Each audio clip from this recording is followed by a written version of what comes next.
wuxuu yiri irdaa gabay islaanu baryahan iguma ognayn aflagaadadiisa nabcay aana gudobeed aniga iyo doorna way saragnacayna ajashan ka gooyo iyo waxaan ku ijtihaaday ajar baan ka diyayaa sidii ehelkii reer caad waxaan filayaa Soomaali inaad isnacdeen waxaan idin hor lahaa ilaahay isnacinina oo ka daaya fadwada qabyaalada ka daaya Ismaaciil Umar Geelle dagaalkaasi bareeray buu ugu jiraa arrinta iyada dhexdhexaad kama noqon karo waxaan rabaa inaan u sheego ummadda Soomaaliyeed iyo dhammaan cid kasta oo warkan gaarayo dawladaha dariska beesha caalamka in duqeyntii ugu xumeeday xalaytullah sacaanood ka dhacday taasoo muddo soo socotay ayna ahayd tii ugu faraha badnayd xalayto fiidkii la bilaabay taasi waa qodobka kale waxaan rabaa inaan kelmad iraahdo rag fara badan oo Hargeysa ka hadlayay qolada gadxijis waxaan rabaa ee shalaytu hadlaysay wax garadka ah anigoo salaamaya inaan kelmad iraahdo ilmaadareyaalow anigu markii aan yaraa ee aan garaadsaday anagoo dhalinyaro geela waxaan ugu hees jiray hartiye saaq sidii hoban daba weyn hartiye saaq sidii loo helay loogu hadaliyo loogu heshiin waynu isleen jiray waynu heshiin jiray tol iyo derisna waana wax badanna waa ina ka dhaxeeya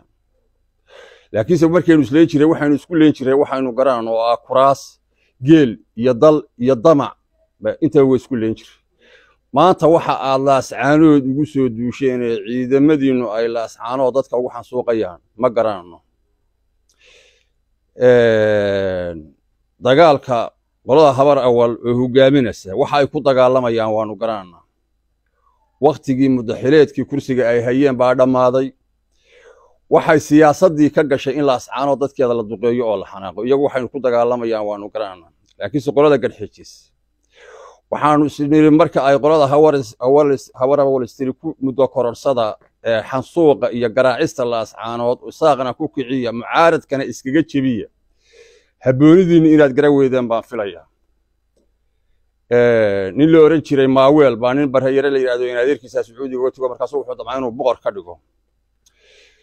deedna maalintii dambe isagoo tijaabinaya wuxuu yiri maxaan ku qabtay markaas uu ishaar iyo surwaal qurux badan iibi maaweel wuu gabiyo wuxuu yiri ha cubtam wuxuu caan buu ahaa baa aqalkii bari cimaamad buu qaadan jiray maalin la iscunay ha cubtam aduun baan lahaa caawin iyo laana waxaan kugu caqiibayn lahaa aynaba farasay markaad cugatay shaar iyo surwaal sida caruurtu la canuufadii dib baan kaaga laqay kaana cawdsaday qolada gadxijis waxaan leeyahay sharito hadlasi waxaanu islahayn markii qolada habar awal ay istiri ku muddo kororsada in laascaanood la duqeeyo oo la xansuuqo baasha way fahmayaano tarahooda ilaashanayaan waxay oranayaan hadii baydankeeda leeyahay war dagaalkana la joojiyo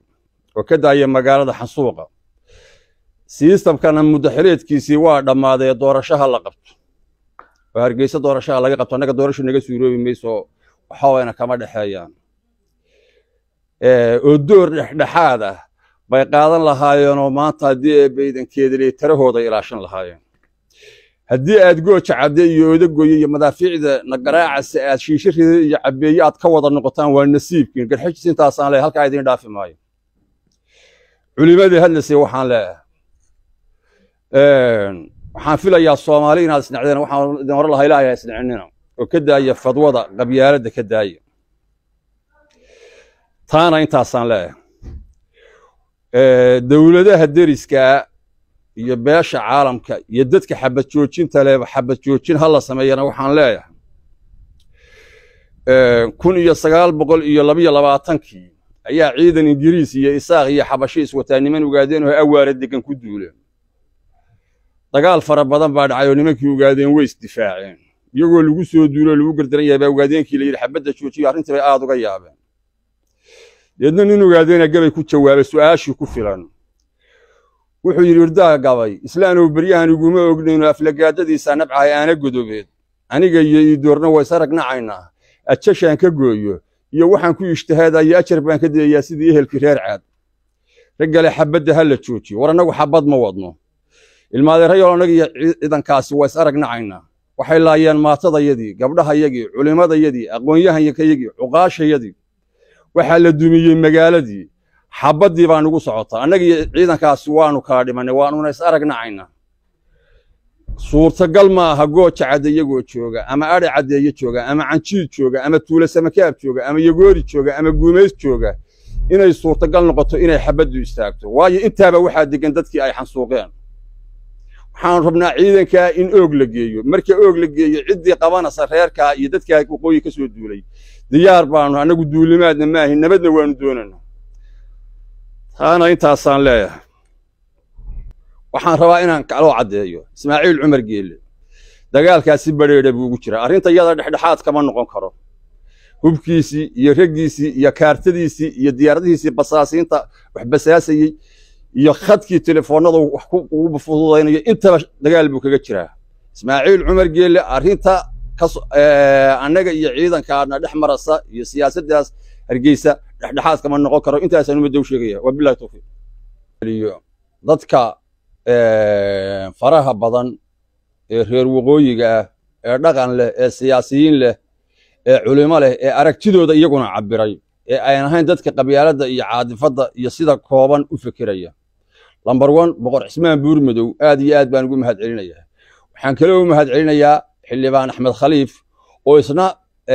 sida xaqiiqda u hadlay oo waxa jira ka hadlay oo maanta qofku waxa loo baahan yahay inuu san qof beena noqon wuxuu yahay hadii ay cadaato oo hadii ay cakiranto arrin ay caqdiga wada codkar kale u baahan tahay oo calool adag waxa maanta isaaqna ku filan annagana nagu filan ninka Ilaahay ka baqaya ee raganimada leh ee fikirka caadiga abaari kara ee ku dhiiran kara laakiin say odayaal in la soo ururiyo aan maanta oran karayn systemka wardadka ka daaya garaacista iyo xasuuqa ka daaya wana wax suurtagal ma noqonayso shirkadeeye oo isna kelmadda xaqa ka hadlay aad iyo aad baan ugu mahad celinayaa iyo cid kasta oo ama aamusan oo cabsoonaysa ama hadashay oo fikirka xasuuqa ay wadaan systemkan Hargeysa ka yimi ka soo horjeedana aad iyo aad baan ugu mahad celinayaa